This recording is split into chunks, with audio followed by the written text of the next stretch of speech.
Queridos irmãos e irmãs, amigos e amigas, a mensagem que hoje quero deixar a vocês se refere ao mês de setembro que nós estamos iniciando. Deixar-se formar pela palavra. Quando Maria recebeu a visita do anjo Gabriel, ela respondeu: faça-se em mim segundo a tua palavra. E se fez em Maria a vontade de Deus expressa na palavra transmitida pelo anjo. Nossa primeira atitude diante da palavra de Deus é fixar o nosso olhar em Jesus Cristo e abrir os nossos ouvidos para acolher aquilo que Ele tem a nos dizer. Jesus Cristo é a palavra e por isso as Escrituras nos mostram que Jesus em Nazaré lê o profeta Isaías e depois fecha o livro e diz: hoje se cumpriu esta passagem da Escritura que acabastes de ouvir. E todos tinham os olhos fixos nele, diz a Escritura, porque ele é o centro das Escrituras, é a palavra enviada ao mundo. Os olhos estavam abertos, mas, como vimos nesta passagem da Escritura, os ouvidos permaneciam fechados a ele, à sua palavra. Estas duas atitudes devem andar juntas, o olhar voltado para ele e o ouvido atento para escutar. Por isso que antes de iniciar a parábola do semeador, Jesus diz: escutem. Esta escuta atenta requer o recolhimento interior, o silêncio, que possibilita esta comunhão, esse diálogo com aquele sobre o qual repousa o nosso olhar. Na sua palavra, Ele quer entrar em comunhão conosco. E sem o silêncio, sem o recolhimento, não é possível essa escuta, essa acolhida e esse diálogo. A palavra de Deus de cada dia que nós recebemos é como se fosse o bom dia de Deus para cada um de nós. A cada dia, Deus nos saúda com a sua palavra, a palavra do dia. Assim como a cada dia Deus providenciou o alimento para o seu povo na travessia do deserto, lá no Antigo Testamento, o maná, todos os dias Ele nos dirige a sua palavra. É o alimento do dia. A palavra do dia abre e acompanha o caminho que se inicia.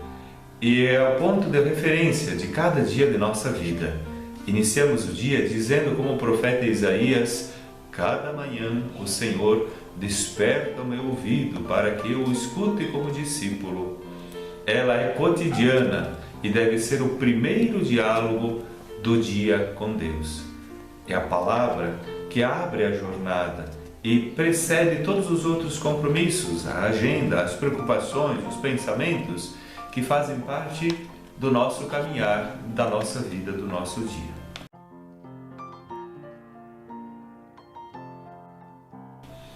Acolher a palavra de cada dia e guardá-la. Guardar a palavra, conservá-la ao longo de todo o dia. E aí, esta palavra presente ilumina o nosso agir. Nem sempre ela é totalmente compreendida, mas não importa, não é o mais importante. Se conservares e guardares a palavra, de modo que ela desça às profundezas da tua alma e transfunda nos teus afetos e nos teus costumes, não há dúvida que serás conservado por ela, nos diz São Bernardo neste belo pensamento. Nasce assim uma familiaridade com a Escritura, uma proximidade, e ela se torna o critério de julgamento de todas as nossas ações, das nossas escolhas. Cada projeto da nossa vida passa por ela, pois, como diz na carta de Timóteo, ela é útil para ensinar, para refutar, para corrigir e para educar na justiça. A docilidade a esta palavra faz com que ela se torne o critério de discernimento geral e o ponto de referência das nossas escolhas.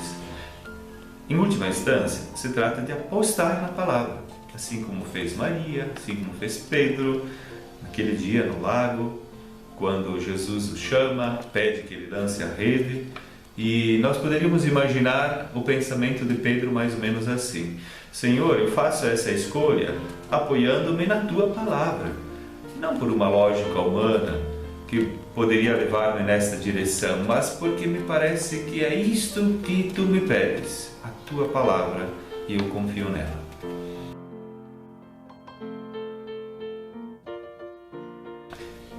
Enfim, um último pensamento: deixar-se ler pela Palavra.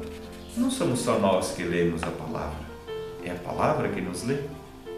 Não somos nós que a interpretamos, é ela que nos interpreta, que nos examina, que fala de cada um de nós também. A Palavra fala de Deus, é verdade, mas também fala de nós, fala de nossa vida, revela a verdade de cada um de nós, indo além, inclusive, da própria sinceridade. Fala de nossa vida, de nossas escolhas, daquilo que dificilmente temos acesso por nós mesmos, a não ser pelo caminho da contemplação e do encontro com Deus através desta Sua Palavra. Penetra no fundo do nosso ser e nos mostra a verdade. Enfim, um pensamento de Carlos de Foucault pode nos animar neste início do nosso mês de setembro. Temos que ler e reler o Evangelho sem parar, de maneira que tenhamos o Espírito, os fatos, as palavras, os pensamentos de Jesus diante de nós, a fim de que um dia possamos pensar, falar e atuar assim como Ele fez. Meu abraço, queridos amigos e amigas, e a minha bênção. Bênção, Espírito Santo, bênção.